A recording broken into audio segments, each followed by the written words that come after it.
Student, अब हम करेंगे capacitance of a capacitor containing a dielectric slab of thickness T.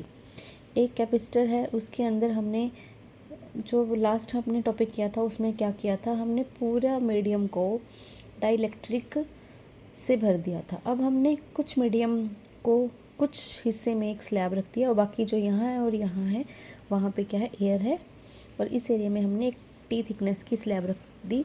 तो कैपेसिटर के ऊपर क्या इफ़ेक्ट पड़ेगा, ठीक है। शुरू में जो इनिशियल जो फील्ड था वो था ई नोट, ठीक है, वो था सिग्मा बाय एप्सिलॉन नॉट, ठीक है।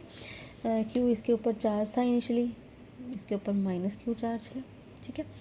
अब ड्यू टू डाइलेक्ट्रिक इसके अंदर इसकी इस सरफेस पे नेगेटिव चार्ज आ जाएगा और इस सरफेस पे पॉजिटिव चार्ज आ जाएगा, तो इसके अंदर एक फील्ड जनरेट होगा जिसके डायरेक्शन होगी यहाँ से वहाँ, इसको ई पी का नाम देंगे। और जो बाहर फील्ड होगा उसकी डायरेक्शन इस तरफ होगी, ई नोट, पॉजिटिव से नेगेटिव। तो इसके अंदर जो नेट फील्ड होगा वो होगा E, which is equal to E naught minus E P. ये बाहर का है कैपेसिटर की प्लेट्स की वजह से, ये अंदर जो डाइलेक्ट्रिक मीडियम पड़ा है उसकी पोलराइजेशन से हुआ, जिसको ई पी से डिनोट किया, ठीक है।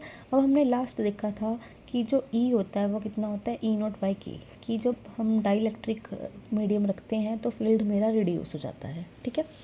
अब हमें पता है जो कैपेसिटेंस होगा वो कैपेसिटेंस का फॉर्मूला होता है चार्ज बाय पोटेंशियल। अब जो पोटेंशियल होगी वो भी कितनी होगी, ई पोटेंशियल।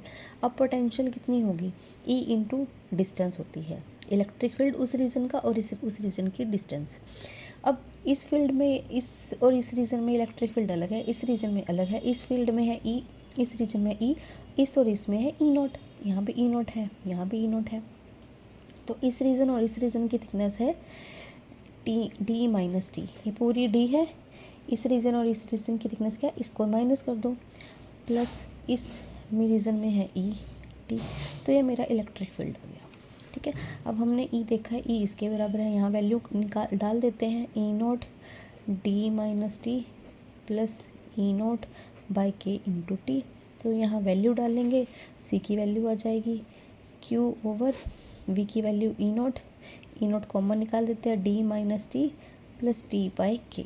अब हमें पता है जो क्यू होता है ऐसे कैसे, ई नोट की वैल्यू पता है क्या होता है, sigma bye epsilon not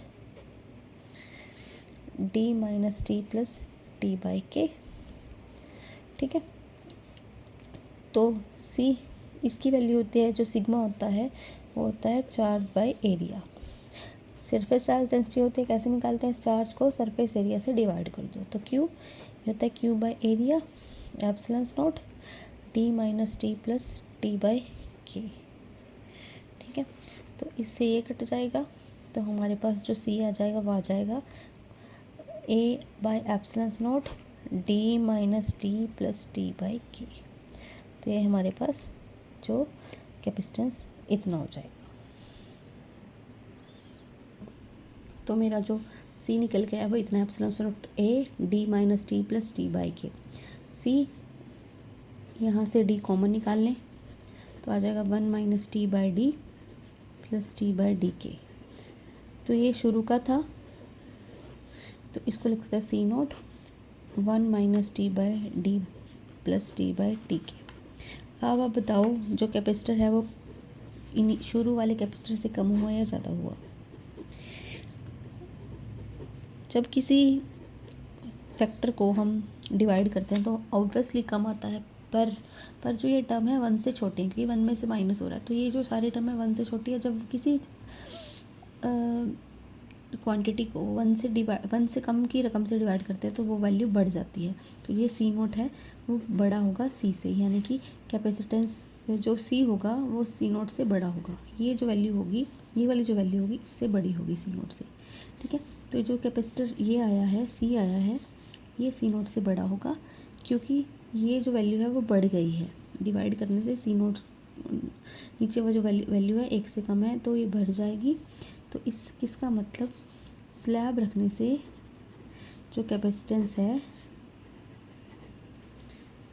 increase कर जाएगी ऑन प्लेसिंग स्लैब, ठीक है। कर जाएगी।